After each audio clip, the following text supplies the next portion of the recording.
जैसे ही क्लास खत्म होती है मैं पागल की तरह क्लासरूम से भाग पड़ता हूँ। मेरे पास इतना टाइम भी नहीं होता कि सामने आती लड़की को देख लूं कि कौन है। मैं सीधा उसके होंठों पर किस कर देता हूँ। हमारे आसपास के स्टूडेंट्स शौक से लगभग बेहोश हो जाते हैं क्योंकि जिसे मैंने किस किया है वो और कोई नहीं बल्कि मूशी हान है। हमारी कैंपस की ब्यूटी है, इतनी खूबसूरत है कि सभी लोग इससे डरते हैं कि कहीं ये किसी को जज ना कर ले। जब मैं अपनी आंखें खोलता हूँ और रियलाइज करता हूँ कि ये तो वो है, तब भी मैं छोड़ता नहीं हूँ क्योंकि मेरे पास और कोई चॉइस नहीं। अगर छोड़ता हूँ तो मैं वही का वही एक्सप्लोड हो जाऊंगा। अब मेरी इस बात का मतलब क्या था? कुछ मोमेंट्स पहले इस स्टूपिड सिस्टम ने मुझे एक फोर्स्ड मिशन दिया। 10 सेकंड के अंदर अंदर किसी को किस करो वरना 30 सेकंड्स में फेल होने पर बॉडी ब्लास्ट हो जाएगी। मैंने इलेक्ट्रिकल इंजीनियरिंग डिपार्टमेंट की लड़कियों की भीड़ देखी और मैं बिल्कुल भी अपना फर्स्ट किस किसी लड़की को नहीं देने वाला था क्योंकि उन्हें देखकर मुझे ऐसा फील हो रहा था जैसे दीपक कलाल को घूंघट पहना दिया हो। तो डेस्परेट होके मैं बाहर भागा और जिस लास्ट इंसान को मैं पकड़ना एक्सपेक्ट करता था वो थी मूशी हान, सबसे ब्यूटीफुल और सबसे डरावनी लड़की हमारे कैंपस की। 30 सेकंड का काउंटडाउन 0 पर पहुंच गया। मैं तुरंत पीछे हटा और मूशी हान को अपना सिचुएशन एक्सप्लेन करना चाहा।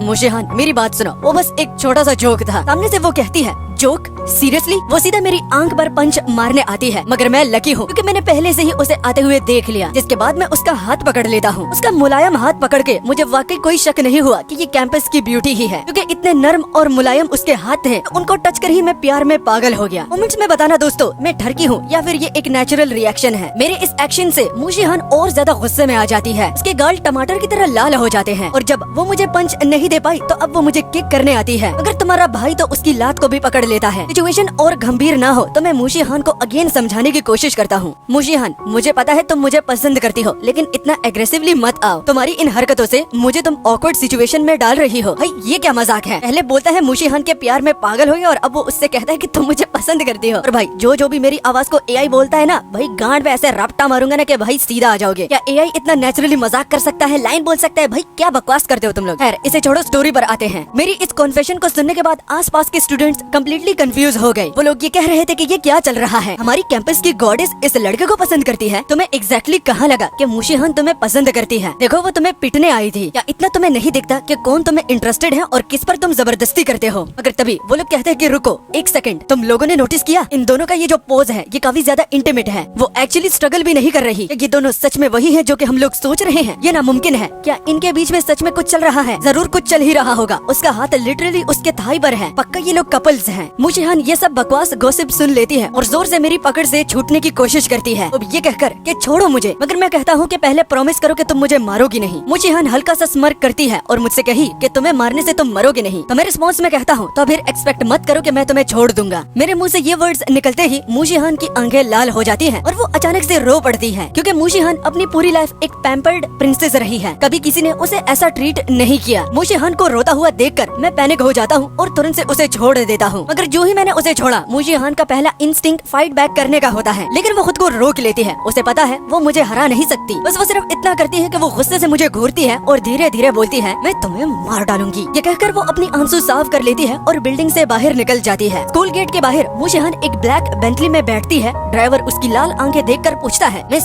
क्या हुआ, किसी ने आपको परेशान किया? मगर मूशी हान रिस्पॉन्स में चुप रहती है। फिर फोन निकाल कर किसी को कॉल करती है, एनीस को तुरंत मेरे पास भेजो, मेरे पास उसके लिए काम है। बस अब सिर्फ वेट करना। सुकाई दरअसल हमारे मेन प्रोटैगनिस्ट का नाम है, ठीक है? और मूशी हान एडिशनली ये भी कहती है, आज रात तुम्हें मैं नदी में फेंकवा दूंगी मछलियों को खिलाने के लिए। अपने डॉर्म रूम में वापस आके मैं अपने बेड पर लेट जाता हूँ, मगर अभी भी मैं उसके लेग्स के बारे में सोच रहा था। सुकाई इतना ज्यादा ठरकी होता है कि वो कहने लगा, भैया उसके लेग्स इतने ज्यादा नर्म मुलायम सिल्क जैसे स्मूथ थे, दिल करता है कि अपनी चद्दर को पहन के उसके पैर अपने ऊपर डालकर सो लूं। बहुत ही चैन की नींद आएगी फिर। मगर बस प्रॉब्लम ये है कि वो हर वक्त किसी न किसी को मारने की धमकी देती रहती है, जो कि करने पर बिल्कुल भी वो क्यूट नहीं दिखती। मैं अभी भी खुद से बात कर रहा होता हूँ कि अचानक से मुझे याद आ जाता है कि मैं तो भूल गया था कि अपना सिस्टम रिवॉर्ड भी मुझे क्लेम करना है। मैं अपने दिमाग में सिस्टम के बारे में फोकस करता हूँ और सिस्टम ओपन करता हूँ। फिर इन्वेंटरी पर जैसे ही मैंने क्लिक किया तो उसके अंदर एक कार्ड पड़ा है जिस पर लिखा था पियर्सिंग क्लाउड फिस्ट। बिना सोचे समझे वहाँ पर ऑप्शन लिखा था, वो भी उसे सीखने का, तो उसे दबा देता हूँ और उसके 1 सेकंड के बाद मेरा बॉडी में मैंने फील किया कि एनर्जी मेरी बॉडी में बहुत जोर शोर से फ्लड कर रही है, वो भी इस स्किल की वजह से। और जब एनर्जी मेरी बॉडी में फ्लड कर रही थी तो मेरा हर बोन बहुत ही डेंस होता जाता है। जब प्रोसेस कंप्लीट हो जाता है तो मैंने देखा कि मेरे बोन्स बिल्कुल स्टील जैसे बन चुके हैं, मतलब कि स्टील जैसे हार्ड। इस नजारे को देखने के बाद मैंने सोचा कि अगर मैं कंस्ट्रक्शन का काम करूं तो रोज का $1000 कमा सकता हूं। मैं अभी भी एक इडियट की तरह हंस रहा होता हूं, तभी नीचे से आवाज आती है, सुकाई बाहर आ। आवाज को मैं रिकॉग्नाइज कर लेता हूँ कि ये तो मूशीहान है, जिसे सुनकर मैं छिपने का सोचता हूँ। फिर याद आता है वो तो लड़की है, मेंस डॉर्म रूम में वो कैसे आएगी। मैं बिला वजह ही उससे डर रहा हूँ, मगर ये मेरी गलती थी। अगले ही सेकंड धड़ाम से दरवाजा टूट जाता है और खुल जाता है और मैंने देखा कि मूशीहान सीधा दरवाजे के सामने खड़ी थी। वो मुझे देखकर कहती है, सुकाई मैं नीचे तुम्हारा नाम बुला रही थी, तुम्हें सुनाई नहीं दिया क्या? तो डर के मारे मैं रिस्पॉन्स में कहता हूँ, अरे रुक भाई, तुमने मुझे रिप्लाई करने का टाइम ही नहीं दिया, और ये जिस जगह तुम आई हो तो ये मेंस डॉर्म है। बाय द वे ये छोड़ो, वार्डन ने तुम्हें अंदर आने कैसे दिया? रिस्पॉन्स में वो कुछ भी नहीं कहती, बस इतना कहती है, तुम्हें क्या मतलब, मेरे साथ चलो। इसके बाद मूशीहान मेरे पास आती है और मुझे खींचने लगती है। जैसे ही वो मुझे पकड़ती है मैं फिर से उसका हाथ पकड़ लेता हूँ और मैं मूशीहान से बोलता हूँ, मैं तुम्हारे साथ क्यों जाऊँ, तो सोने वाला हूँ। इस लाइन को सुनने के बाद मूशीहान का गुस्सा और ज्यादा बढ़ जाता है। वो गुस्से से मुझे कहती है, तुम आ रहे हो या नहीं? मैंने रिस्पॉन्स में कहा, बिल्कुल भी नहीं। मगर फिर अचानक से उसकी आंखें नम हो जाती हैं और वो बड़ी ही धीमी आवाज से बोलती है, आज तुमने मुझे किस किया, तुमने मेरा लेग भी पकड़ा और अब मैं बस इतना बोल रही हूँ, मेरे साथ वॉक पे चलो, वो भी नहीं करोगे। ये सुनकर मैं समझ गया कि अगर ना बोलूंगा तो ये रो पड़ेगी। मैं बोलता हूँ, अरे अरे रो मत, ठीक है मैं चलता हूँ तुम्हारे साथ। वो मेरा हाथ पकड़ के मुझे डोम से बाहर ऑलमोस्ट घसीट के लेकर जाती है। रास्ते भर लोग कमेंट्स करने लगते हैं, मैंने बोला ही था ये दोनों सच में साथ हैं। सुकाई ने तो जैकपॉट मार लिया। मूशीहान की फैमिली चैंग चैंग में सबसे पावरफुल और रिच है। ये दोनों साथ में कितने क्यूट लग रहे हैं। देखो कैसे मूशीहान सुकाई का हाथ पकड़ के उसे घसीट रही है। मैं सब लोगों को देख के थोड़ा हेल्पलेस सांस लेता हूँ और मूशीहान से कहता हूँ, प्लीज मेरा हाथ छोड़ दो, क्योंकि अगर इसके चक्कर में मुझे गर्लफ्रेंड नहीं मिली तो जिम्मेदारी तुम लोगी। तो मूशीहान कहने लगी, ठीक है मैं जिम्मेदारी लेती हूँ, तुम्हारी डेथ स्टेयर ही मुझे 10,000 बार मार चुकी है, मैं ऐसी रिस्पॉन्सिबिलिटी पास करता हूँ। मगर अंदर ही अंदर मूशीहान सोचती है, कंट्रोल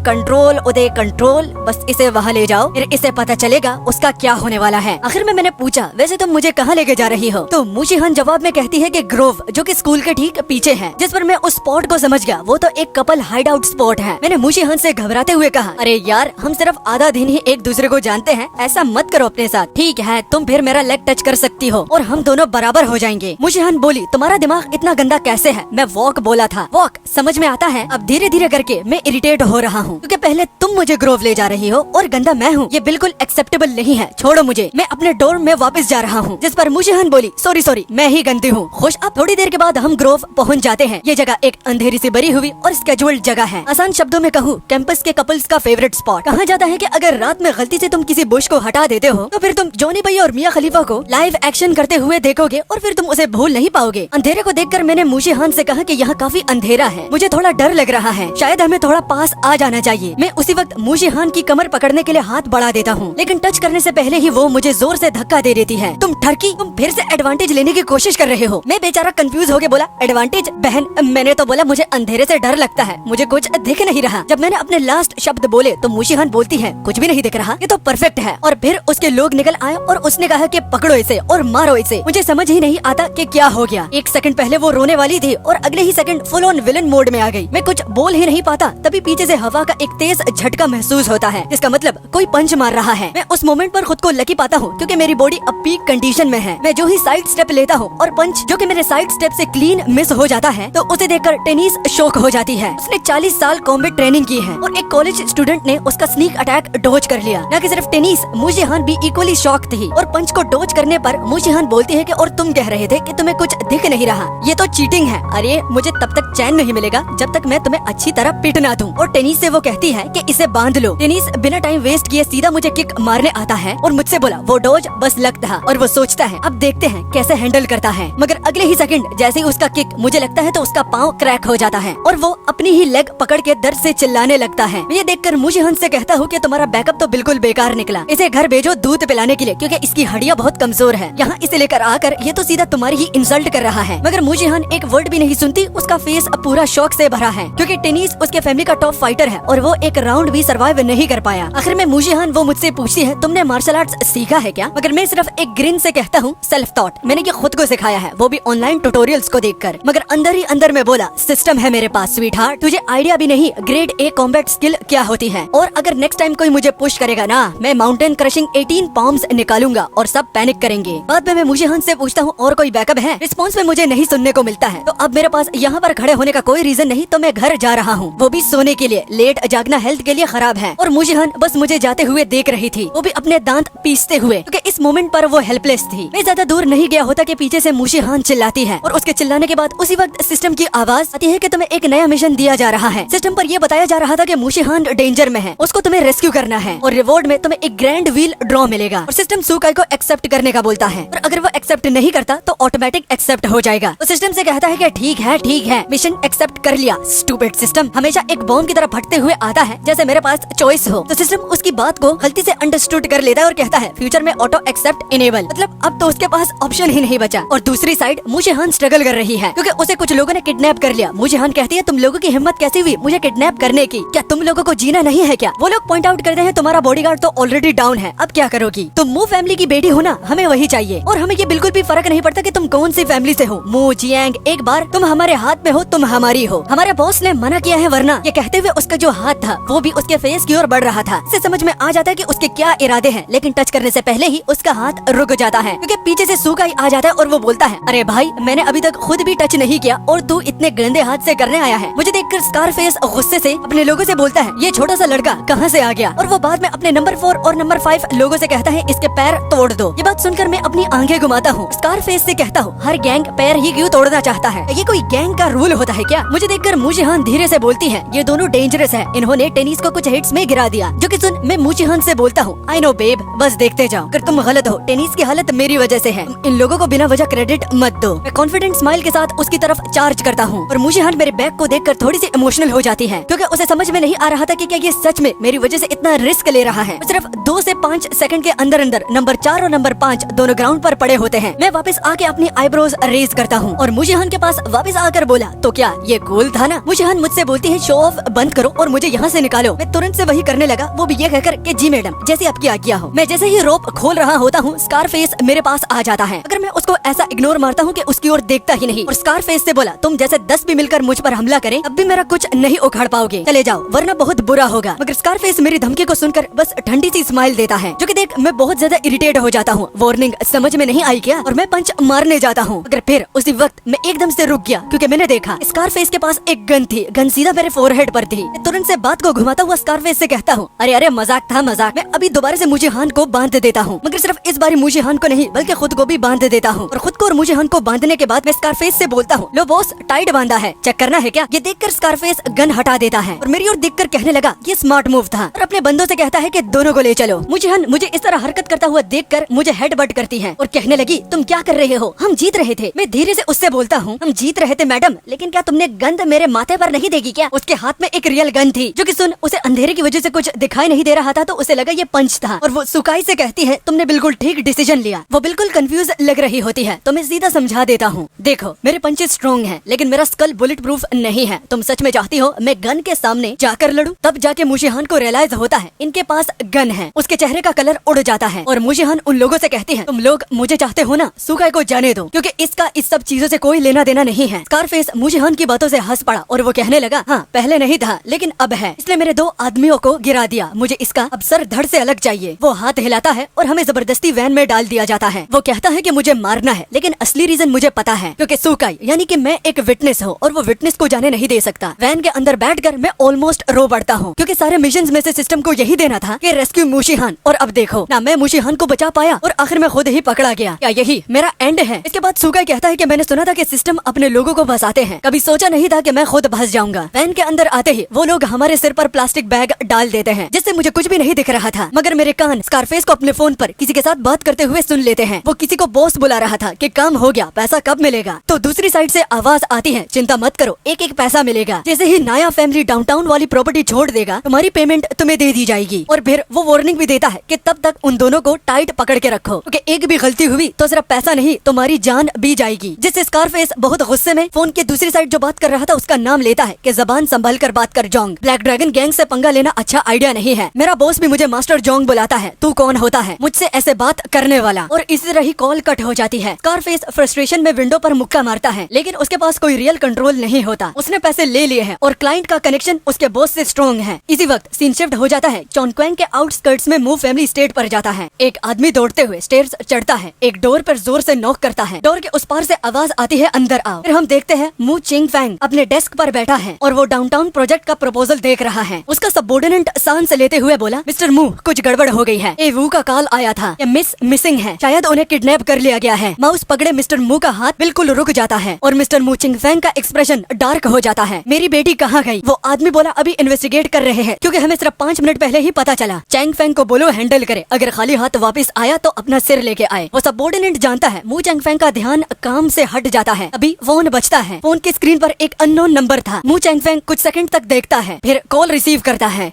हेलो, मैं मू चैंगफेंग बोल रहा हूँ। दूसरी तरफ से हल्की सी हंसी आती है। मिस्टर मू, आपसे बात करके अच्छा लगा। सुनने में आया है आपने डाउनटाउन प्रोजेक्ट में ऑलरेडी बिलियंस लगा दिए हैं। उसकी आवाज को सुनते ही मू चैंगफेंग का टोन डेंजरस हो जाता है। जोंग यू चैंग, वो सीधा पूछता है, क्या तुमने मेरी बहन को उठवाया है? So yeah guys, I am really sorry, मुझे लगा ये उसकी बेटी होगी, लेकिन ये बंदा तो उसका भाई निकला। जोंग यू चैंग ठंडी हंसी देता है। मिस्टर मू, मुझे समझ नहीं आ रहा आप क्या कह रहे हैं। मैं बस ये बताने के लिए कॉल कर रहा हूँ कि जोंग फैमिली की नजर उस डाउनटाउन प्लॉट पर है। फिर वो थ्रेट देता है, मू फैमिली को साइड हो जाना चाहिए। मैं नहीं चाहता आप क्रॉस फायर में आ जाओ। मू चैंगफेंग ठंडी आवाज में बोला, हमने अपने मैक्सिमम रिसोर्सेज उस बीड में डाल दिए हैं। तुम्हें लगता है एक फोन कॉल से हम पीछे हट जाएंगे? जोंग यू चैंग की आवाज और ठंडी हो जाती है। मैंने सुना है मू चैंगफेंग अपनी बहन को सबसे ज्यादा पैम्पर करता है। मुझे लगता है वो अफवाह गलत थी। सोच लो मिस्टर मू, अगली कॉल इतनी सस्ती नहीं होगी। और ये कहकर कॉल कट हो जाती है। मू चैंगफेंग तुरंत दूसरा नंबर डायल करता है और वो बोला, चैंगफेंग यहान के बारे में क्या पता चला? रिस्पॉन्स में उसे सुनने को मिलता है कि सर, यू के डिस्क्रिप्शन के बेसिस पर एक ब्लैक वैन आइडेंटिफाई की गई है। उस गाड़ी का plate number out of city था। मैं उसको ट्रैक कर रहा हूँ। और एक और चीज हुई थी आज, पता नहीं किडनैपिंग के रिलेटेड है या नहीं। तो मिस्टर मू बोले, बोलो। वो बंदा कहने लगा, चैंग यूनिवर्सिटी के कैंपस नेटवर्क पर एक वीडियो है। मिस ने आज एक स्टूडेंट का फाइल भी मांगा था। मू चैंगफेंग ये बात सुनकर स्टिल कॉम रहता है और वो बोला, सुबह से पहले मुझे उस स्टूडेंट का फाइल भेजो, मुझे जानना है शीहान कहाँ है। वो कॉल कट करता है और कैंपस नेटवर्क का ट्रेंडिंग वीडियो ओपन करता है। जैसे ही वीडियो चलता है उसकी आंखें शौक से बाहर आने लगती है। आखिर में वो गुस्से से गरजता है, मैं उस छोटे साले को चीर के रख दूंगा। दूसरी साइड लंबी झटकेदार राइड के बाद वैन रुक जाती है। प्लास्टिक बैग हटाए जाते हैं और मैं देखता हूँ कि हम एक अबैंडन फैक्ट्री के अंदर हैं। कुछ लोग हमें गार्ड कर रहे थे, बाकी लोग टेबल पर कार्ड खेल रहे थे। Fold, call, 3 of kind. मैं रूम से स्कैन करता हूँ और मुझे स्कारफेस कहीं दिखाई नहीं देता। तभी मुशीहान मुझे किक करती है। सुकाई सुकाई। मैं मुशीहान से कहता हूँ, अरे किक मत करो, मैं सुन रहा हूँ। मैं इरिटेटेड होकर धीरे धीरे बोलता हूँ और मुशीहान सीधा आंखों में देख कर कहती है, मुझे यहाँ से निकालो, मुझे पता है तुम्हारे हाथ पे स्लिप नोट है, तुम खुद खोल सकते हो। मैं थोड़ा इम्प्रेस होता हूँ और बोला, वाह, तुम्हें ये भी पता है कि मैं इस नोट को खोल भी सकता हूँ। बाद में मैं एक्सप्लेन करता हूँ, स्कारफेस को कंफ्यूज करने के लिए मैं जानबूझकर फेक नोट बांधा था और एक पुल करके वो नोट खुल जाता है। फिर मैं थोड़ा सा एटीट्यूड दिखाता हूँ, वैसे तुम मुझे कटवाने वाली थी ना, तो मुझे ये बताओ कि मैं तुम्हें क्यों बचाऊं। मुशीहान की आवाज अर्जेंट हो जाती है। वो कहने लगी कि तुमने मुझे किस किया और मेरा लेग भी पकड़ा। मैं बिल्कुल भी रिएक्ट नहीं करता। सच बोलूं तो मैं सोच रहा हूँ कि ये सेम एक्सप्रेशंस मुझे 300 बक्स में मिल जाते। अगर इस बात की समझ में नहीं आई तो यहाँ पर सुकाई कह रहा है कि 300 में तो मैं किसी को डेट पर भी ले जाता और उसके साथ ये सब कुछ चीजें मैं कर सकता था। ये सुनते ही मुशीहान फुल गुस्से में, तुम बिल्कुल गंदे इंसान हो। क्या तुमने मुझे अभी हॉस्टेस से कंपेयर किया? हॉस्टेस वो जिनको पैसा देके गंदे काम करवाते हैं। मुशीहान सुकाई को हेडबट करने आती है, लेकिन बैलेंस लूज करके सीधा मेरे लैप में गिर जाती है। मैं तेजी से सांस लेता हूँ और बोला, अरे बाप रे, ये काफी बोल्ड मूव था। अच्छा हुआ तुम्हारा फेस इतना सॉफ्ट है, वरना मेरा एक इम्पोर्टेंट पार्ट मुश्किल में बढ़ जाता।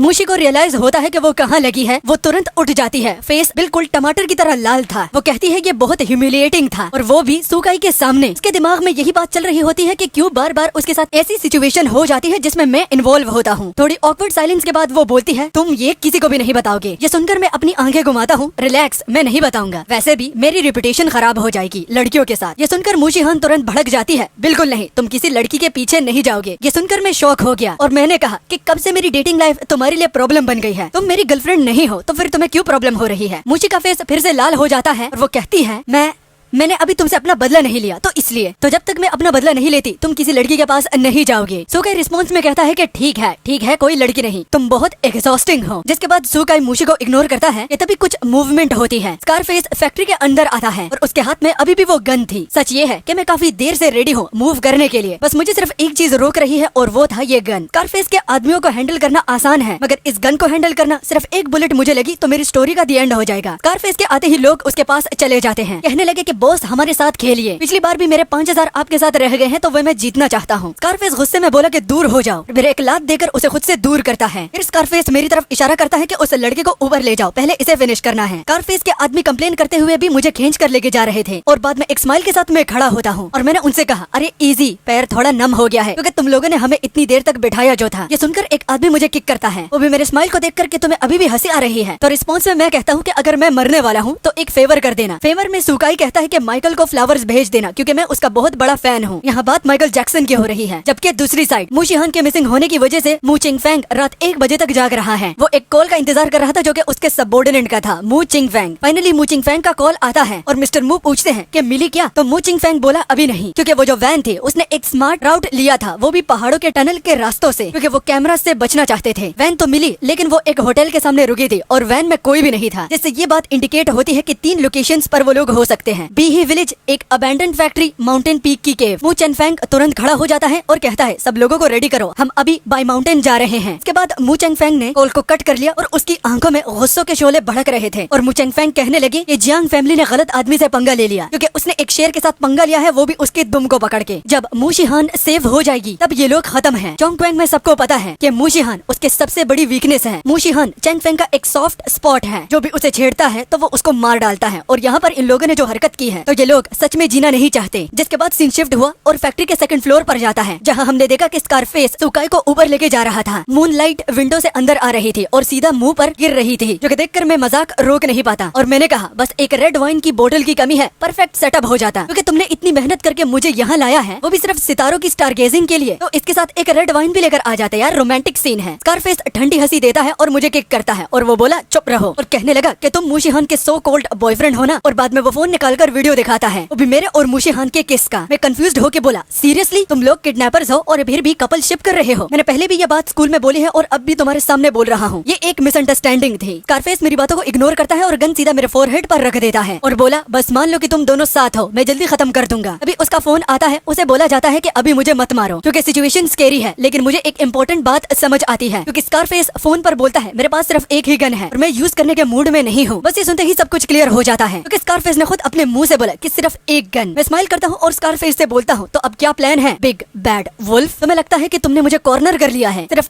एक गन अगर गलती से चल गई तो? मेरी बातों से स्कारफेस गुस्से से ट्रिगर दबाने लगता है, लेकिन मैं गेस करता हूँ कि स्कारफेस इतना बेवकूफ नहीं, वो बिना सोचे फायर नहीं करेगा, क्योंकि एक गोली मारने का मतलब पुलिस आएगी। मैं आगे बढ़ता हूँ और बोला चलो सारी बुलेट्स चला दो, फिर नीचे अपने लोगों को क्या एक्सप्लेन करोगे? जब स्कारफेस हेजिटेट करता है मैं अपने ऑलरेडी फ्री हाथ उसके सामने हिलाता हूँ और बाद में मैंने उससे कहा अभी भी लगता है मुझे हरा लोगे? जबकि स्कारफेस शॉक में ट्रिगर दबा देता है, आवाज गूंज गई लेकिन मैं ऑलरेडी साइड हो चुका हूँ। अगले सेकंड मैं स्कारफेस के पास था, मेरे एक पंच से उसकी जो कलाई थी तो वो टूट जाती है और एक किक देने के बाद उसका पूरा पाँव ही टूट जाता है। थोड़ी देर पहले मुझे किक करना तुम्हें अच्छा लग रहा था ना, अब मेरे भी थोड़े किक्स खा लो स्कारफेस। जबकि नीचे मू शिहान ने जब गन शॉट सुनी तो वो एकदम से फ्रीज हो गई, क्योंकि उसे लगा कि मैं मर गया हूँ और वक्त ज्यादा नहीं लगता कि उसकी आंखों से आंसू निकल पड़ते हैं। रोते रोते वो बोलने लगी कि तुम इडियट, तुमने बोला था तुम मुझे बचाओगे और तुम खुद ही पहले मर गए। तभी अचानक उसके अंदर एनर्जी आती है, वो सीढ़ियों की तरफ दौड़ पड़ती है, वो भी ये कहकर कि मैं सुकाई का बदला लूंगी। जब 2nd फ्लोर पर पहुंच के उसे अंधेरे में एक फिगर दिखा जो कि किसी को पीट रहा था, वो बिना सोचे उस पे जंप करती है और उसके हाथ को जोर से काट लेती है, वो भी बिल्कुल एक कुत्ते की तरह। मैं दर्द से चिल्लाता हूँ अरे साला, और जब मैं नीचे देखता हूँ तो ये मू शिहान थी। मैंने उससे बोला तुम डॉग हो क्या? मैं तुम्हें बचा रहा हूँ और तू मुझे ही काट रही है। जब मू शिहान ने आवाज सुनी तो वो रुक जाती है। जब उसने देखा कि मैं जिंदा हूँ तो वो रोते हुए मुझे थैंक यू बोलती है, क्योंकि वो बहुत ज्यादा डर चुकी थी। वो क्वाइटली रोते हुए अपनी आवाज को छुपाती है। मैं उसे देखकर हंस के और थोड़ा आई रोल करते हुए सोचता हूँ यार ऐसी वाइल्ड लड़की मैंने कभी नहीं देखी, देख क्या कर दिया मेरे हाथ को। स्कारफेस का काम निपटाने के बाद मैं नीचे जाके सब लैकीज को लाइन में खड़ा करवाता हूँ। अगर मैं उन्हें हर्ट नहीं करता बस स्क्वाड करवा के रो में लाइन लगवाता हूँ, वो भी अपने हाथ में गन को पकड़ते हुए, क्योंकि अगर मेरे हाथ में गन नहीं होती तो ये लोग मेरे इतने ऑर्डर्स को नहीं सुनते। आखिर में मैंने इन लोगों से ये भी बोला कि गाओ, मुझे देखना है कि गैंग मेंबर्स वालों को गाना आता है या नहीं, मगर याद रखो जो भी धीरे धीरे गाएगा उसके पैर के पास गन का शॉट मिलेगा। ये नॉर्मली स्कैरी थग्स अब मिजरेबल स्क्वाड्स करते हुए छोटी छोटी पैथेटिक आवाजों में गाते हैं। Are you sleeping?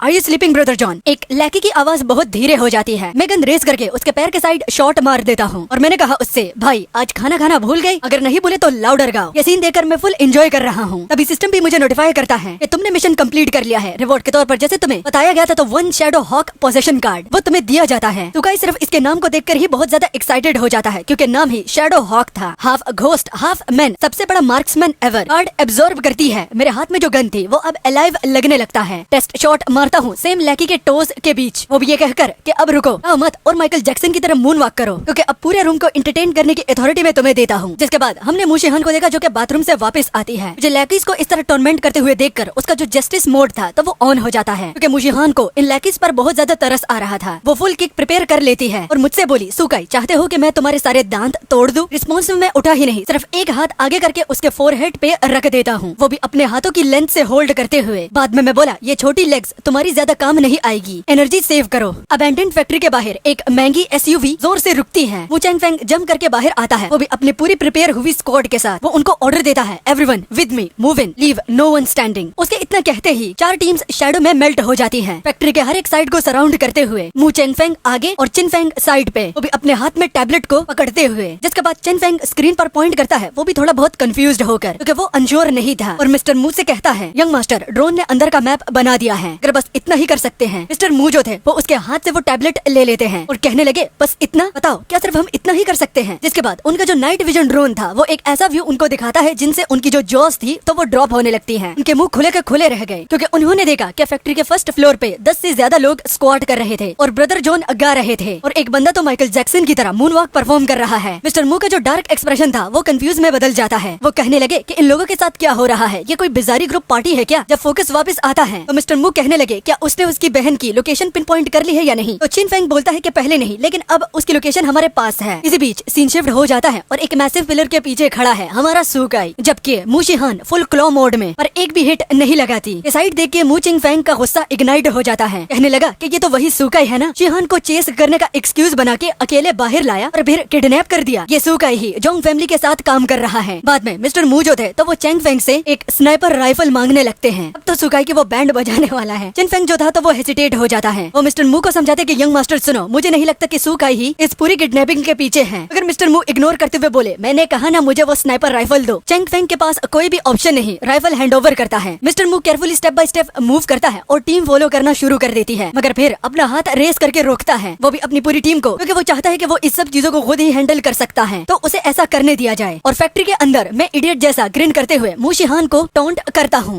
ये कहकर कि मारो ना, मैं चाहता हूँ कि तुम अपना बेस्ट शॉट दो। छोटी हाइट और छोटी टांगों वाली लड़की, जिससे मू शिहान हेल्पलेस और फ्रस्ट्रेट हो जाती है। वो कहने लगी कि मैं शॉट नहीं हूँ, तुम शॉट हो, तुम्हारी पूरी फैमिली शॉट है, दोबारा बोला ना मैं तुम्हें मार दूंगी। कि इसी बीच ब्लाइंडिंग रेड डॉट मेरे फोरहेड पर आता है और फिर कुछ लोगों की आवाज जो कि मुझे ये कहती है कि मूव बिल्कुल भी मत करना। मैं पिलर के पीछे से पीक करता हूँ और मुझे देखता है एक फिगर जिसके हाथ में एक स्नाइपर राइफल थी। उस फिगर को देख के और साथ में उसके हाथ में एक बड़ी सी स्नाइपर राइफल को देख के मेरे पेट में दर्द होने लगा। और बाद में सुगाई कहता है, शिट आई गॉट केयरलेस। मगर यहाँ पर सुगाई को मिसअंडरस्टैंडिंग हो जाती है। वो इन लोगों को कारफेस का बैकअप समझने लगा। प्लान सोचने से पहले कुछ फ्रंट से स्लैम करता है और मू शिहान ने मुझे टैकल किया। मेरे सिर पर सीधा गन थी, जिससे मैं बहुत पैनिक हुआ। मैंने मू शिहान से बोला कि क्या ये सच में ये सब कुछ चीजों करने का वक्त है? तो मू शिहान ने सरप्राइजिंगली काम तरीके से मुझसे कहा, तुम भागो और मैं तुम्हें कवर देती हूँ। वो लड़की जो अभी मेरे दांतों पे पंच मारने वाली थी, अब मेरे सामने खुद को शील्ड बना रही है। और मू शिहान की स्कूल साइड को देखकर सुकाई के दिल में कुछ होने लगता है। वो कुछ अलग फील करता है और वो बोला कि ये लड़की इतनी बुरी भी नहीं, इसको पसंद किया जा सकता है। मैं अपने एक्सप्रेशन को बदल के उसे पिलर के पीछे पुल करता हूँ और बाद में मैंने उससे कहा, मैं यहाँ पर मर्द हूँ, तुम मेरे पीछे रहो। मेरी जान, बस मुझे देखो कि मैं क्या क्या करता हूँ तुम्हारे लिए। वो फिगर जो अंदर वो कर रहा है, उसके मूव करने से पहले ही मैं ट्विस्ट और पिलर से ब्रेक करता हूँ। अभी एक शॉटगन से फायर होता है और वो बंदा ब्लास्ट होकर ग्राउंड पे गिरता है। मैं पीछे की साइड बैठता हूँ, विक्ट्री साइन थ्रो करता हूँ, वो भी खुशी के मारे, और शैडो हॉक पोजीशन कार्ड को एक्टिवेट करके बोला, रिजान gun to gun challenge done हो गया। सॉरी, यहाँ सुकाई 1 शॉट 1 डाउन कर रहा था, पर बाहर केओस इरप्ट होती है। डजन्स ऑफ वॉइसेस पैनिक में थे, जिनमें से एक यंग मास्टर को पुकारता है। सेकंड्स बाद dozens of arm man factory में घुस जाते हैं, जैसे कि एक लहर। मेरी रिलीफ तुरंत ही खत्म हो जाती है, मेरी आंखों में शॉक आ जाता है। मैं कहता हूँ, होली हेल, ये लोग कहाँ से आ गए? मेरे पास इन लोगों के लिए इनफ बुलेट्स नहीं है। मगर फिर चेन फेंग की आवाज बाहर से आती है, यंग मिस, ये चेन फेंग है जो फैक्ट्री में अभी गया था, वो आपका भाई था, वो आपको रेस्क्यू करने आया। ये सुनकर मू शिहान का दिमाग बिल्कुल ब्लैंक हो जाता है और मुझे ऐसे लगता है जैसे मुझे एक बिजली का करंट लग गया हो। एक डिसबिलीफ का सुनामी मेरे दिमाग में चलता है और मैं कहता हूँ, होली हेल, वो उसका भाई था। 10 मिनट के बाद मिस्टर मू चेन फेंग दीवार के साथ थोड़ा संभल के खड़ा होता है, एक हाथ अपनी छाती पे, थोड़ा खून उसके मुंह से निकल रहा था। वो एक छोटी सी मुस्कान देता है, ये काफी दर्दनाक था। वो मुझे देखते हैं और वो बोले, वो भी थोड़ा शॉक होकर, बच्चे कमाल का शॉट था, अगर मैं ब्लैकर पिस्टल के इफेक्ट रेंज के अंदर होता या ये वेस्ट में नहीं पहना होता तो अब मैं अपनी दादी माँ से मिल रहा होता, जो कि इस दुनिया में नहीं रही। मू शिहान उसके पास बैठती है और बुलेट प्रूफ में ये डाले गए प्लेट्स उनकी डेंट को छूती हुई मू शिहान उसे अपने हाथों से छूने की कोशिश करती है। उसकी वजह से छोटी सी चिंता दिखाई देती है। पूछने लगी, क्या आप ठीक हो? ये काफी दर्दनाक लगता है। मिस्टर मू थोड़ा सर्द अंदाज में जवाब देते हैं, अब तुम्हें याद आया कि मैं तुम्हारा भाई हूँ। मैं अपनी गन सीधा उसके ऊपर रख रहा था, तुम्हें उससे बदला लेने का मौका दे रहा था, और तुमने क्या किया? वो ज्यादा गुस्सा होकर बोलता है, मू शिहान की तरफ उंगली उठाते हुए, तुमने इस लड़के को आधे दिन में ही जान लिया और तुम उसकी साइड पर चल रही हो। दरअसल सच ये था कि मू चिंग फेंग को ड्रोन फुटेज से देखकर ये पता चल गया था कि मैं किडनैपर नहीं हूँ। वो बस अपनी बहन को तंग होता हुआ देखकर उसे वेंट करना चाहता था, मगर मू शिहान ने मुझे जमीन पर टकरा दिया, वो भी डर के मारे कि कहीं वो मुझे मार ना डाल दे। मू चेंगफेंग को कुछ भी समझ में नहीं आता। जैसे एक पुरानी कहावत सच हो गई हो, जब लड़की बड़ी हो जाती है तो वो अपने भाई से दूर हो जाती है। और वो बिल्कुल उसी चीज का जिंदा एग्जाम्पल है जो अभी उसके साथ हुआ और किसके हाथों से हुआ। मू जिहान का चेहरा लाल हो जाता है और वो नीचे देखने लगती है। उसने अपने भाई से बोला कि मुझे कैसे पता चलता कि ये तुम हो, मैं समझ गई थी कि तुम उन्हीं में से एक हो। और सुकाई ने आज 2 बार मुझे जिंदगी दी है तो मैंने सोचा मैं भी उसकी हेल्प करूं। मिस्टर मू आंखें घुमाता हुआ और उसको रोक कर बोलता है, बस ज्यादा समझाने की जरूरत नहीं है। और फिर मेरी ओर देखकर ताने मारने लगा और ताने मारता हुआ सुकाई उसकी आंखों में शार्पनेस देखता है। बच्चे, तुमने ये शॉट कहाँ से सीखा? ये गन चलाना तुम्हें किसने सिखाया? क्या तुमने किसी से ट्रेनिंग ली थी? सुकाई मुस्कुराता है और अपना सिर खुजाता है और जवाब देने पर वो बोलता है कि बहुत ज्यादा शूटिंग गेम्स खेलने के बाद उसका जो रियल लाइफ एम भी था तो वो भी गेम्स खेलने की वजह से अच्छा हो गया। मिस्टर मू इस बात को सुनकर बहुत ज्यादा हैरान रह जाते हैं और वो अपने मन ही मन कहने लगे कि क्या ये बंदा कोई छुपा हुआ मार्शल आर्टिस्ट है? क्योंकि हमारे कहानियों में बिल्कुल ऐसे ही लोग थे जो पहाड़ों से निकल कर आते हैं लेकिन हर कॉर्नर से मेरे बारे में कुछ नहीं मिलता। बस एक बात ही उन लोगों को समझ में आती है जो कि एक सवाल था,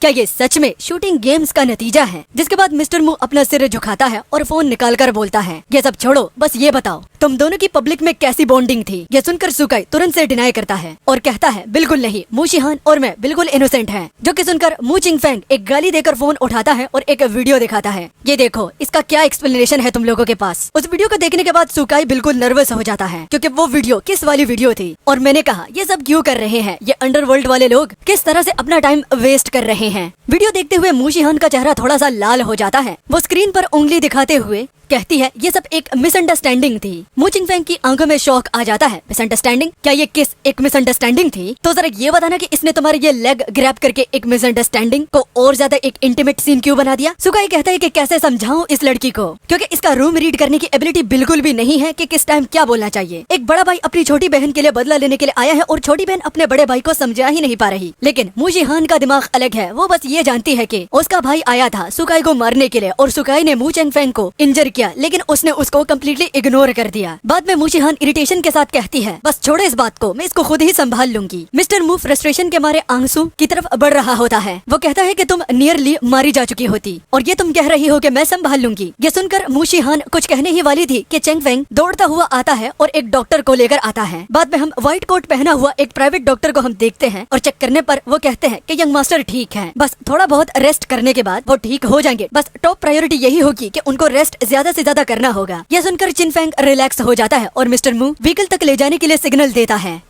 जिसके बाद चिंगफेंग ने सुकाई को एक कॉम्प्लीमेंट नजर से देखा। ये लड़का कुछ अलग है, न सिर्फ ये यंग मिस के करीब आ गया बल्कि इसके साथ यंग मास्टर को भी आउट ऑफ कमीशन कर दिया। मू फैमिली की तो आज के बाद शांति ही नहीं मिलने वाली। मू जिहान अपने बाइक को स्ट्रेचर पर लेते हुए देख रही थी और एक हाथ हिलाया, जाके घर रेस्ट कर ले, मैं स्कूल के बाद तुझे मिलने आऊंगी। स्ट्रेचर पर लेटे हुए मू चिंगफेंग एक ग्रंट निकाल कर बोला, वो लड़का आज रात हमारे घर डिनर पर आएगा। मू जिहान थोड़ा ब्लिंक करके सोची, सुकाई ने आज उसकी मदद की, एक अच्छा डिनर उसको थैंक यू कहने का बेस्ट तरीका होगा। पर मू चिंगफेंग के दिमाग में कुछ और ही था। आज रात मैं उस कमीने लड़के को अपने हाथ से खत्म कर दूंगा। काफी दूर मू जिहान अपने भाई को देख रही थी जब मू चिंगफेंग ने अपनी नजर सुकाई पर डाली। सुकाई का दिमाग चल रहा था, ये क्या मैंने कोई बड़ी गलती कर दी है? मैं बस 30 सेकंड के लिए मू जिहान को किस किया था, क्यों ये सब मुझे मारने के लिए तलवार लेकर बैठे हैं। थोड़ी देर के बाद सुकाई को एक नज महसूस होता है और जब उसने अपनी नजर उठाई तो देखा कि मू चिंगफेंग और बाकी सब जा चुके थे। सुकाई को एक चिल आ गई, ये लोग बिना हमें बुलाए चले गए, कहाँ ले गए ये लोग? रात का वक्त है और वो बिल्कुल अकेला है। अगर मू जिहान ने कुछ क्रेजी कर दिया तो कौन सुनने वाला है? मू जिहान ने रोल करके आंखों से देखते हुए कहा, मैंने ऑलरेडी ड्राइवर को कॉल कर दिया है, हम उनसे अलग रास्ते जा रहे हैं और तुझे पता है कि क्या टाइम हो गया है, हमारे पास मॉर्निंग क्लास भी है। सुकाई ने अपना फोन देखा और हैरान होकर बोला, यार ये क्या हो गया? ऑलरेडी सुबह के 5 बज गए, पूरी रात का ये टाइम कैसे गुजर गया? सुकाई को कोई फर्क नहीं पड़ता था क्योंकि वो लेट तक जाग कर रहने का किंग है और आज रात के बाद उसे कोई थकान महसूस नहीं हो रही थी। कार कब तक पहुँच रही है? मू जिहान ने छोटा सा मुस्कान दिया और कहा, मोटर होम यहाँ से ऊपर नहीं आ सकता, मैंने उसे बेस ऑफ माउंटेन पे बुलाया था, वो भी वेट करने के लिए, चलो नीचे चलते हैं। सुकाई ये नोटिस करता है कि मू जिहान में तो कुछ अलग है, वो उससे काफी नर्म मिजाज में बात कर रही है, पहले जैसे नहीं कि बात सुनने से पहले ही वो एक्सप्लोड कर दे। क्या ये सच में मेरे लिए कुछ फीलिंग्स रखती है क्या? सुकाई ने अपनी सोच को साइड में रखा और उसके साथ सीधा नीचे चला गया और बोला, अगर वो उसे पसंद करती भी है तो उसका प्लान सिंपल है, 1 साल तक बस शांति से चलना और अगले साल एक अच्छी इजी गोइंग जूनियर लड़की मिल जाएगी। रास्ते में रात की रोशनी दरिया की तरफ से मू जिहान के चेहरे पर बढ़ रही थी और उसका ऑलरेडी फेयर कॉम्प्लेक्शन एक सॉफ्ट फ्लश के साथ चमक रहा था। काफी वक्त के बाद मू जिहान ने सडनली अपना मुंह टर्न किया और सुकाई को देखा जो अपनी नजर हटा रहा था। बिल्कुल उसी मोमेंट पे उसने कहा, मेरे भाई चाहते हैं कि तू आज रात डिनर पर हमारे घर आए। सुकाई उसके चेहरे को देख रहा है। तू बीमार है क्या? तेरा चेहरा मंकीज बैक साइड जैसा लाल हो गया है। मुशिहान के चेहरे पर जो शाय वार्मथ थी वो तुरंत गायब हो गई और प्योर फ्यूरी से भर गई। उसने रात की शांति टूटते हुए चिल्लाकर कहा, सुकाई साले मैं तुझे मार डालूंगी। 6:30 सुबह हमारा सीन सुकाई के मैन डाउन पड़ जाता है। जेंग हाओ पहले से ही उठ चुका है। उसने अपने बेड की तरफ देखा और येल्प करते हुए बोला, होली हेल। सुकाई रात को वापस नहीं आया। वो डिसबिलीफ से देख रहा है, ये लड़का कहाँ गया था? सुकाई एक टोटल होम बॉडी है। वो कभी भी डोम से नहीं निकलता जब तक वो उनके साथ ना हो। वो अपने बेड से उतरा और चिनफोंग नामी एक बंदे को जोर से हिलाता वो उसको जगा देता है। वो 3 बारी आवाज लगाता है, दर्द से झटका खाता है और आंखें खोलकर बोला, ये क्या बदमाशी है? मैं तो बेस्ट ड्रीम देख रहा था। जेंग हाओ थोड़ा ऑकवर्ड होके पीछे हटा और पूछा, क्या तू जानता है कि सुकाई कहाँ गया है? वो कभी भी रात को वापस नहीं आया। चिनफेंग धीरे से रोल ओवर करता है, तू कैंपस का वीडियो नहीं देखा? वो ऑब्वियसली मुशिहान के साथ डेट पे गया था। अब और मुझे तंग मत कर, मैं तो बस अभी सोया था। मगर तभी फिर उसे कुछ समझ में आता है। चिनफेंग की आंखें वाइड ओपन हो जाती है। वो अपराइट बैठ जाता है, वो भी जेंग हाओ को देखता हुआ, और बाद में पूछने लगा कि क्या टाइम हो गया है। जब उसे पता चला कि सुबह के 6:30 हो गए हैं, दोनों आपस में बहुत ही अजीब और गरीब बातें सोच रहे थे। चिनफेंग ने अपनी थ्रोट को हार्ड स्वॉलो किया और बोलना शुरू किया कि मुशी उसे रात को वॉक पर ले गई थी और दोनों अभी तक वापस नहीं आए। शिट, ये क्या हो रहा है? रात के काले अंधेरे में वो दोनों अकेले और हम मुशिहान के बारे में बात कर रहे हैं। जिसके बाद चिनफोंग अपना फोन उठाता है उसे यानी कि सुकाई को अभी कॉल करने के लिए, वो भी चेक करने के लिए कि क्या वो अभी भी जिंदा है या फिर मर गया है, क्योंकि अब 2 बातें उनके दिमाग में चल रही थी। ये डेट भी हो सकता है, लेकिन अगर सुकाई ने मुशिहान को अपसेट किया होगा तो वो उसे दरिया में डाल देगी और किसी को पता भी नहीं चलेगा। फोन कुछ रिंग्स करने के बाद कनेक्ट होता है। सुकाई की आवाज सबसे पहले आती है, हे चिंगफोंग। उसकी आवाज सुनकर चिंगफोंग रिलीफ से एक्सहेल करता है और पूछता है, तू कहाँ था? तू रात को वापस नहीं आया। सुकाई ने जवाब देने से पहले उसके पास से एक लाइट फीमेल की आवाज सुनाई देती है। वो ये कहते हुए, सुकाई क्या तूने मेरा ड्रेस देखा है? सुकाई कैजुअली जवाब देता है, वो बस यही था। आई थिंक तुम जब बाथरूम गई थी तो तुमने वहाँ पर रख दिया होगा। चिनफेंग और जेंग हाओ का मुंह बस नीचे गिर जाता है। चिंगफेंग चिल्लाता है, होली शिट, मतलब तू रात को मुशिहान के साथ था? सुकाई कामली जवाब देता है कि हाँ। चिंगफेंग के पैरों तले जमीन खिसक गई और वो कहता है, धत तेरी की, मेरा लड़का पूरे मुशिहान के जादू में आ गया है। मगर ये बताना, तुम दोनों ने एक रूम तो शेयर नहीं किया? जब सुकाई सुनता है तो उसने जवाब दिया, रूम ये थोड़ा कॉम्प्लिकेटेड है, बाद में एक्सप्लेन करता हूँ, मुझे अपने एब्सेंस को जस्टिफाई मत करो और हम स्कूल में जल्दी पहुँचेंगे। फिर मुशिहान की आवाज आती है, सुकाई मदद करना, मेरी बैग का क्लैप्स लग नहीं रहा। सुकाई बिना रुके जवाब देता है, आ रहा हूँ। फोन कॉल खत्म हो जाता है। चिनफोंग और जेंग होंग एक दूसरे को स्टन्ड साइलेंस में देखते हैं। अगर वो वीडियो बस एक रूमर था तो ये फोन कॉल एक थंडरबोल्ट की तरह गिरा। जेंग हाओ का माउथ खुला का खुला रह गया। चिंगफोंग पर एक बिल्कुल अलग टेक है। वो बेड से उठकर जेंग हाओ के पास चलता है और उससे बोलता है, आज के बाद तू उसे लॉर्ड शू बुलाएगा। मुशिहान को जानता है वो चैंग चैंग की प्रिंसेस है। जबकि अगली ओर शहर के दूसरे हिस्से में एक लग्जरी मोटर होम हाईवे पर तेज दौड़ रही थी। अंदर जो सुकाई था तो वो बहुत ज्यादा स्ट्रगल कर रहा था। क्यों? क्योंकि मुशिहान का ड्रेस का जो बैक जिप लगाने में उसकी हालत खराब हो रही थी, तो इस तरह मुंह तो बनाना ही था। सुकाई ने मुशिहान से कहा, क्या तूने ये गलत साइज में खरीदा था क्या? मुशिहान आई रोल करती हुई बोलती है, नहीं, मैंने ये पिछले महीने खरीदा था। सुकाई धीरे से समझ जाता है और वो बोला, शायद इस महीने तुमने थोड़ा अपना वेट गेन कर लिया होगा। मुशिहान एक्सप्लोड करते हुए कह देती है, सुकाई तू कभी भी मुझे फैट मत बुलाना, मेरा फिगर दुनिया का सबसे अच्छा है, फुल स्टॉप। सुकाई इंस्टेंटली अपने हाथ सरेंडर में जोड़ता है और बोला, मुशिहान तेरा फिगर यूनिवर्स का सबसे अच्छा है, मैं तेरी तारीफ कर रहा हूँ। मुशिहान की आंखों में आंसू आ जाते हैं। सुकाई लाफ करते हुए कह देता है, तू इंसान है या फिर गार्डन हाउस, हर बात पे आंसू निकाल लेती हो। मुशिहान के आंसू लाफ्टर में बदल जाते हैं। वो पॉइंट करते हुए कहती है,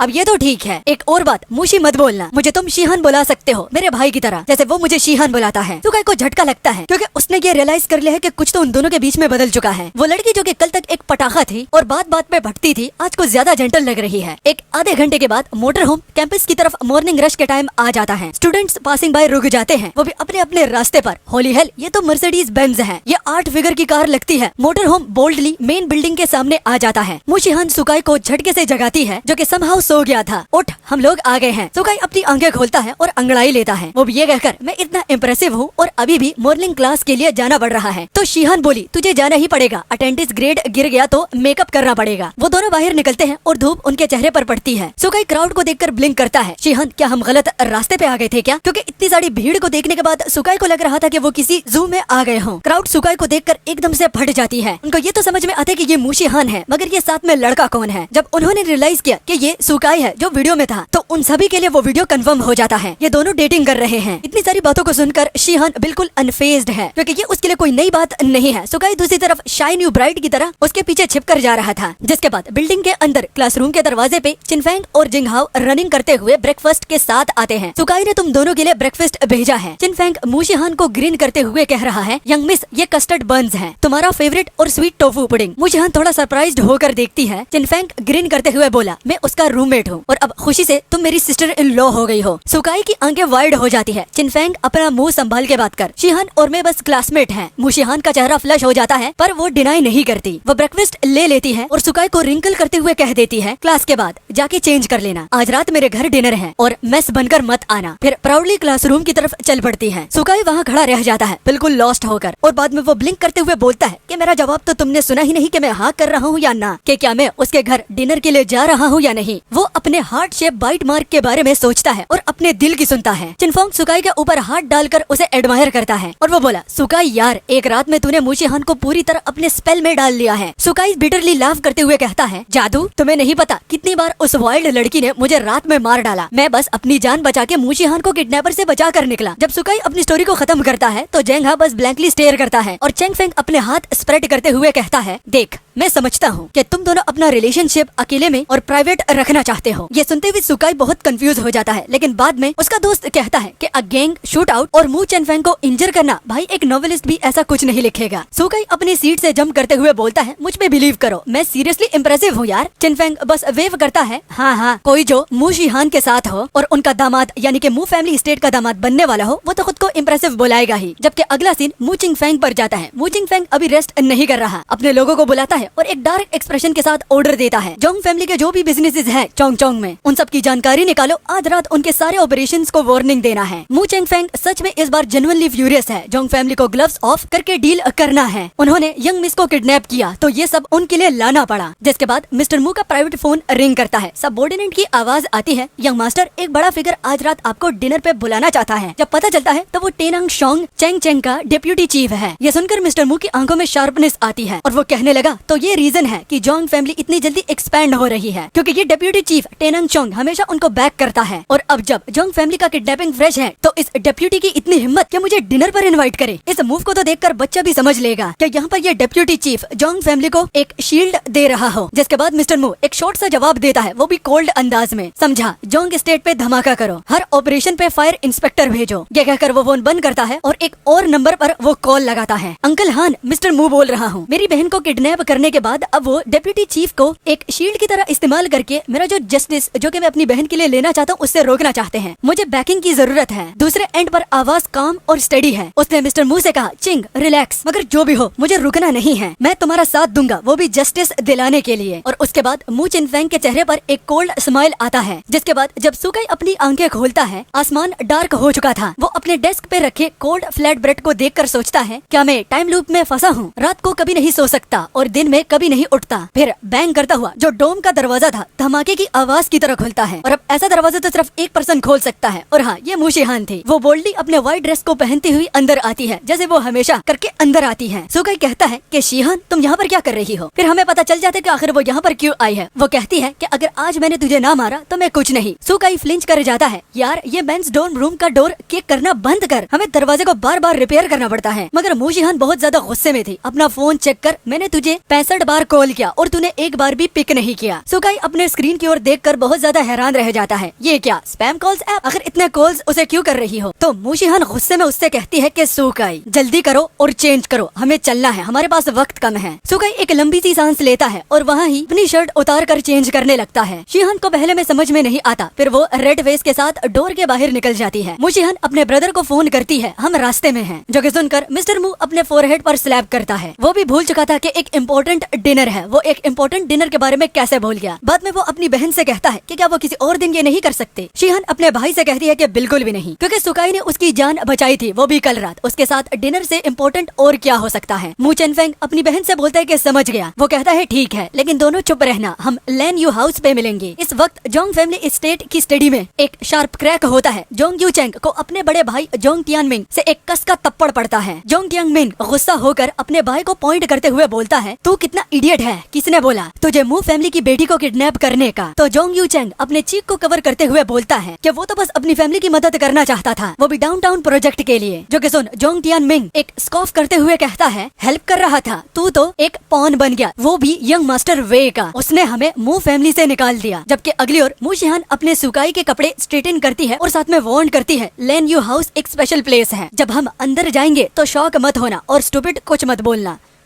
सुगाई श्रग करता है, ये 21वीं सदी है, क्या ही इम्प्रेसिव बात है। एक फैंसी रेस्टोरेंट में मुशी आंख घुमाती है और बोलने लगी, नाली के कीड़े ऑर्डिनरी लोग दूर तक नहीं आ सकते। मैं तो ये सोच रही हूँ कि कहीं तुम्हें वहाँ पर कोई सेलिब्रिटी ना दिख जाए और तुम उसके पास जाकर उसका ऑटोग्राफी ना मांगने लगो। सुगाई अपने सबसे डिफाइंड एक्सप्रेशन बनाता है, मैं सेलिब्रिटी का पीछा नहीं करता, मैं सिर्फ सोल्जर्स की इज्जत करता हूँ और सिर्फ उन पर ही भरोसा करता हूँ। इस बात से मुशीहान हंस देती है, वो भी आंखों में कुछ सॉफ्टनेस को लेकर। जिसके बाद हमने देखा बेंटली एक फॉरेस्ट के एरिया में घुसता है जो कि शहर के बाहर है। मैं विंडो से बाहर देखता हूँ, वहाँ पास ही एक top rated national scenic area था। कोई भी ये गेस नहीं कर सकता था कि इन बड़े पेड़ों के बीच एक 3 स्टोरी बिल्डिंग चुपके खड़ी है। ऊपर से 3 सोने के लेटर्स चमक रहे हैं, वो भी लानू हाउस के। जिसके बाद मैं पार्किंग लॉट को देखता हूँ और मेरी आंखें वाइड हो जाती हैं। हर कार यहाँ मिलियन से ज्यादा की है, लग्जरी व्हीकल्स का एक सी है। हर स्टाइल की गाड़ी तुम यहाँ पर देख सकते हो। ऑर्डिनरी कार तो गेट के पास से भी नहीं गुजर सकती, चाहे वो कितनी भी अच्छी हो। सिक्योरिटी एंट्रेंस पर खड़ी थी, आइडेंटिटीज चेक करते हुए मेंबर्स ओनली वो बोलती है।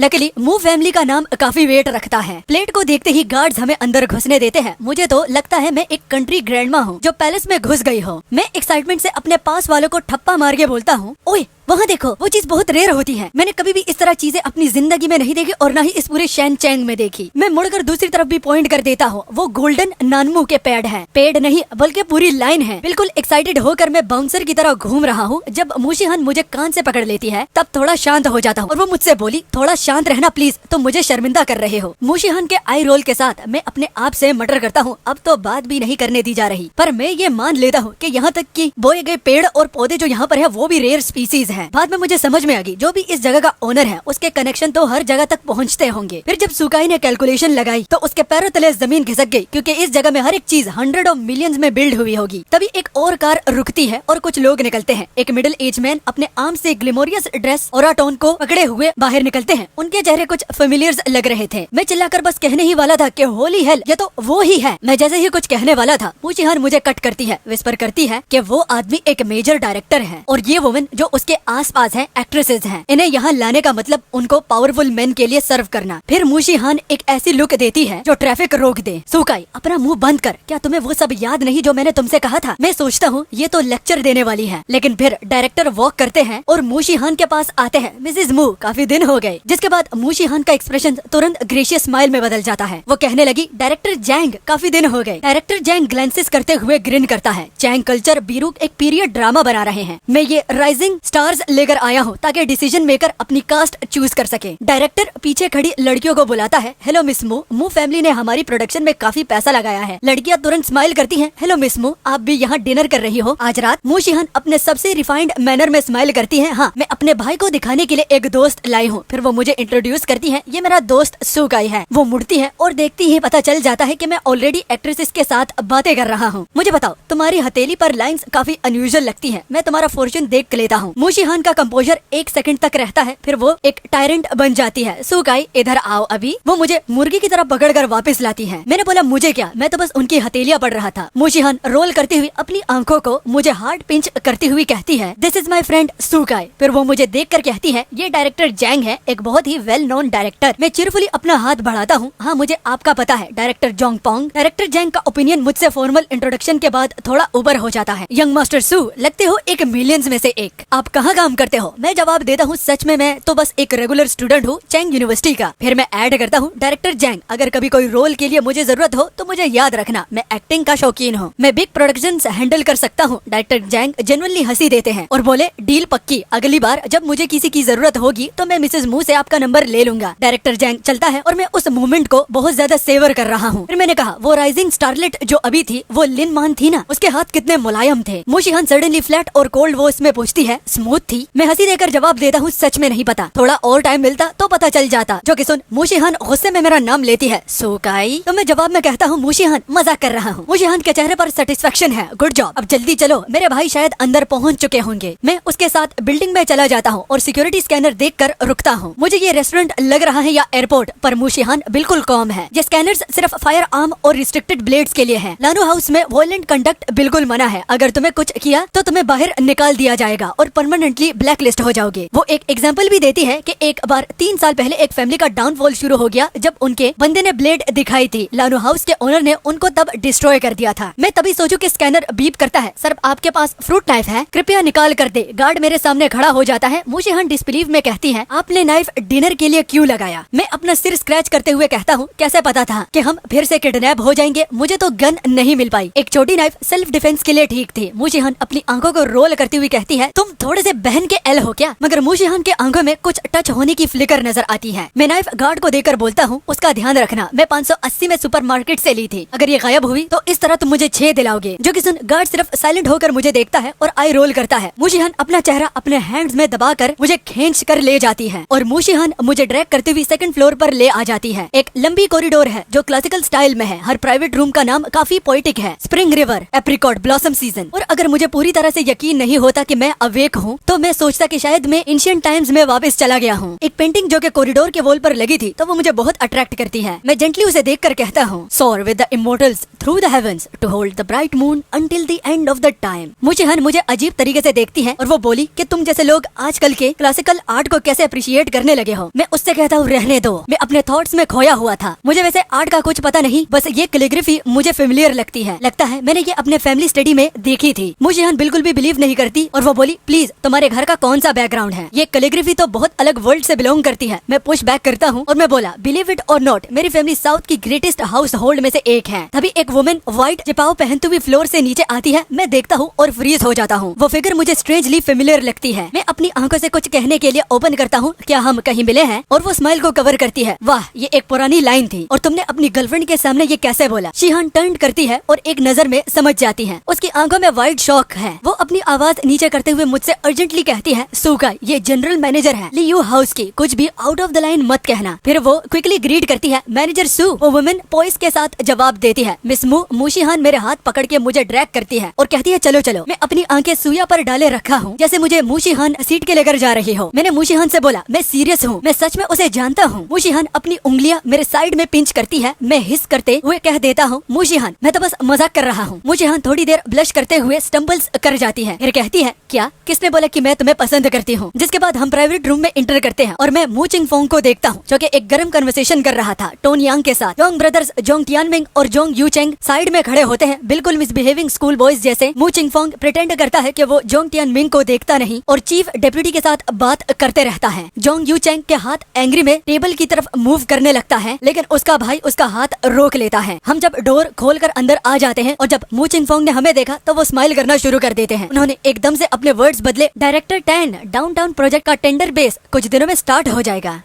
मुशीहान और मैं अंदर आते हैं। मुशीहान सॉरी हम लेट हो गए। मू चैंगफेंग उन्हें एक नजर डालता है, लेकिन उसका टोन थोड़ा इंडल्ज है और वो कहने लगे, ये डायरेक्टर 10 है, चैंग डेप्यूटी चीफ, बस इन्हें अंकल 10 बुला लो। मुशीहान मीठा सा स्माइल करती है, अंकल 10, और फिर वो मुझे दिखाते हुए कहती है, यह है सुगाई मेरा क्लासमेट। जैंग ब्रदर्स को पूरे वक्त कोई एक्नॉलेज ही नहीं करता। अंकल 10 स्माइल करते हुए कहते हैं, शीहान बताओ हम सब यहाँ फैमिली है? मगर मुशीहान वुंडेड तरीके से बोलती है, फैमिली? मैं तो ऐसा सोचने की हिम्मत भी नहीं कर सकती। जिसने मुझे किडनैप किया वो तो यहाँ खड़े हैं, मैं कैसे उन्हें फैमिली समझकर बैठ सकती हूँ? रूम एकदम से ऑकवर्ड हो जाता है। अंकल 10 के पास कोई भी ऑप्शन नहीं होता और वो जोंग टियान मिंग की तरफ देखता है और वो तुरंत से उड़ जाता है। जोंग टियान मिंग उठते हुए कहने लगा, मिसेस मू जो कुछ भी मेरे भाई ने किया वो बिल्कुल गलत था, हम आपसे सॉरी कहने के लिए आए हैं। मुशीहान बिल्कुल भी मूव नहीं होती। मैं पूरी जोंग फैमिली को किडनैप करके डिनर पर बुलाऊं फिर उसके बाद सॉरी बोलूं तो फिर कैसा रहेगा? अंकल 10 का चेहरा डार्कन हो जाता है और वो जोंग यू चेंग पे गुस्सा होकर टर्न्स करता है। अंकल 10 बोले, यू चेंग मिस मू के सामने झुककर सॉरी बोलो। जोंग यू चेंग का चेहरा ह्यूमिलेटेड हो गया, लेकिन अपने भाई और अंकल 10 की तारीफ सुनकर वो नील कर जाता है। जिसके बाद जोंग यू चेंग बोला, मिस मू मैंने एक पल के लिए अपना दिमाग खो दिया था, कृपया मुझे माफ कर दीजिए। और मैं साइड से सब कुछ देख रहा हूँ, बिल्कुल कंफ्यूज्ड हो जाता हूँ। और फिर मैंने बोला, शीहान ये नीलिंग क्यों हो रही है? क्या ये कोई स्टेज परफॉर्मेंस है? तो मुशीहान मुझसे कहती है, ये वही आदमी है जिन्होंने मुझे किडनैप किया। जैसे ही ये मैंने सुना कुछ मुझ में इग्नाइट होता है और फिर मैंने बोला, क्या तुम सीरियस हो? मैं आगे बढ़ता हूँ, लेकिन दोनों मू चिंग फोंग और मुशीहान मुझे पकड़ लेते हैं। वो दोनों मुझसे कहते हैं, सुकाई रुक जाओ। आखिर में मैं अपने गुस्से को कंट्रोल कर लेता हूँ। मैंने उनसे बोला हम लियान हाउस में हैं, यहाँ कुछ नहीं कर सकते। तभी सिस्टम का वॉइस मेरे दिमाग में आता है कि मिशन एक्टिवेट हो गया है। जोंग यू चैंग को 30 सेकंड के अंदर इनकेपेसिटेट करना होगा। Failure penalty. मैं डिसबिलीफ में हूँ, ये सिस्टम पागल है, क्योंकि मुझे समझ में आ गया था यहाँ मूव करना तो सुसाइड है। और जोंग यू चैंग जो कि अभी भी जमीन पर था, देखता है कि मैं हेसिटेट करता हूँ और उसके बाद वो मुझे घिनौनी नजरों से देखता है। जोंग यू चैंग बोला अगर तुम में हिम्मत है तो मुझे मार दो। मैं मू चिंगफोंग और मू शिहान से अपने हाथ छुड़ाकर उसे पुश करते हुए शाउट करता हूँ और मैंने उससे बोला तुमने ये कैसे बोला। मैं अपने फुट उठाता हूँ और किक देता हूँ और एग्जैक्टली जहाँ सबसे ज्यादा दर्द होता है एक स्क्रीम रूम में गूंज उठती है और उसके बाद पूरा रूम साइलेंस हो जाता है। वो किक मू चिंगफोंग की पूरी प्लानिंग को डिमोलिश कर देती है। जोंग टियांगमिंग अपने ब्रदर को फ्लोर पर क्रम्पल्ड देखकर गुस्सा करने लगता है। जोंग टियांगमिंग बोला तुमने हमारी फैमिली लाइन को खत्म कर दिया। मू चिंगफोंग सिचुएशन को देख के एस्केलेट करने की कोशिश करता है, लेकिन जोंग टियांगमिंग बिल्कुल लॉस्ट हो गया है। जोंग टियांगमिंग कहता है मैं अपने लोगों को बुला रहा हूँ। दोनों साइड्स लॉक हो जाती हैं। तभी एक आवाज बैक स्क्रीन से आती है। वो इस डायरेक्टर 10 से बात कर रही थी। डायरेक्टर 10 कितनी देर हो गई। सब लोग टर्न करते हैं। एक पावरफुल कंपोज्ड मिडिल एज आज स्टेप आउट करता है, वो भी स्क्रीन के पीछे। अंकल 10 ने जब उस शख्सियत को देखा तो उसका चेहरा पूरा पीला पड़ गया और उसके मुंह से सिर्फ एक ही वर्ड निकला, हान लीजिंग। हान लीजिंग जो कि ट्रू चीफ ऑफ चैंग है, पूरे टाइम उस स्क्रीन के पीछे था। हान लीजिंग कोल्ड गेस के साथ अंकल 10 को देखते हुए बोलते हैं ये तुम्हारा आइडिया है फेयरनेस का, किसी प्रोजेक्ट को लेवरेज के रूप में यूज करके दूसरों को धमकाना। हान लीजिंग अंकल 10 को उसकी औकात याद दिला देते हैं और अपना फैसला अनाउंस करते हैं। हान लीजिंग कहता है जोंग यू चैंग को हॉस्पिटल ले जाओ, लेकिन उसे किडनैप करने के लिए अपनी रिस्पॉन्सिबिलिटी खुद लेनी होगी। और हान लीजिंग कहता है कि इस यंग मैन ने यहाँ पर किसी को मारा पीटा, लेकिन वो पर्सनल था, इसको मू फैमिली से कोई लेना देना नहीं है। जोंग टैनमिंग बिल्कुल भी एक्सेप्ट नहीं करता। जोंग टैनमिंग बोलता है कि वो मू फैमिली के साथ है। वो सुकाई के बारे में बोल रहा था। हान लीजिंग कहता है कि उसे अपना नाम सुकाई बताया, उसका मुंह से कोई भी लेना देना नहीं है। बाद में मैंने बोला मैंने उसे मारा क्योंकि वो इस मारने को डिजर्व करता था। हान लीजिंग मुस्कुराते हुए कहता है तो जैसा बोला सुकाई का मू फैमिली के साथ कुछ भी लेना देना नहीं है। और बस उसके बाद जोंग यू चैंग और मैं दोनों को ले जाया गया और इसी के साथ ये वीडियो खत्म होती है। इसका नेक्स्ट पार्ट जैसे ही अपडेट हो गया तो मैं डाल दूंगा। और इससे पहले जो कथुलू की सीरीज मैंने डाली थी उसका नेक्स्ट पार्ट भी डाल दूंगा। तुम लोगों में से एक बंदे ने उसे काफी अच्छा नाम दिया, सस्ता विलगैक्स। और अगर विलगैक्स को नहीं जानते तो जाकर पोगो देखो।